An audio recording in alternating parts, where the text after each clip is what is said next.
So what would it be like if Donald Trump, he supported Netanyahu, he took over the Gaza Strip? It's Donald Trump himself.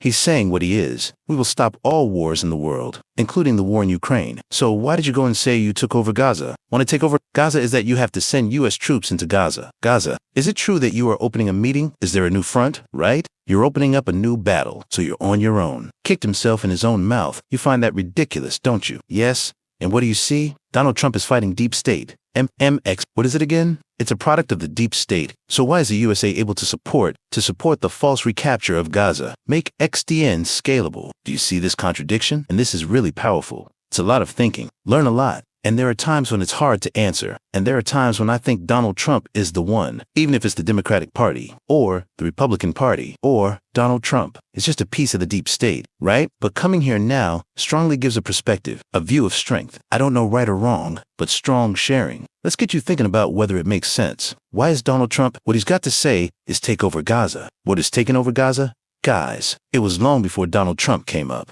Then you know what it is. Military or economic or the industry. What the U.S. financial system really controls. It's the financial oligarchs in America or the deep state. Guys, but it's about making America great again. That's what Donald Trump wants. It's really America. Master of the world. It's really everything. So if America's resources belong to America. Donald Trump, you can bring your own military, and these military people, it's not a force that depends. Touch the deep state. Go ahead. The real force is loyalty to Donald Trump. Gaza management, well, this is America, is actually controlling the world's largest oil field. Do you understand? Because the United States actually controls the oil. If we're talking about human rights, that is, if the United States doesn't send troops into Gaza, there's nothing to say, and then there's the United States. And Israel withdrew from the Human Rights Council. The world is full. And on human rights, that is, the United States and Israel. The United States itself, for the whole world. Yes, the United States is giving democracy to the whole world.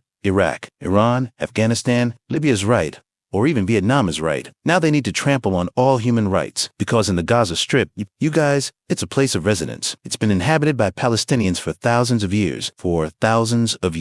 And how the United States can take over the Gaza Strip. You will have to relocate the remaining 5 million the Palestinians in the Gaza Strip to other countries like Jordan. It's like Egypt. He said that, didn't he? So this is a different conversation. Is that you are? It's as if you're destroying a nation. You're treating it as if you're oppressing a whole nation. The Palestinians have to go to another country according to your will. It's different from the story that China occupied Xinjiang. It's different from China.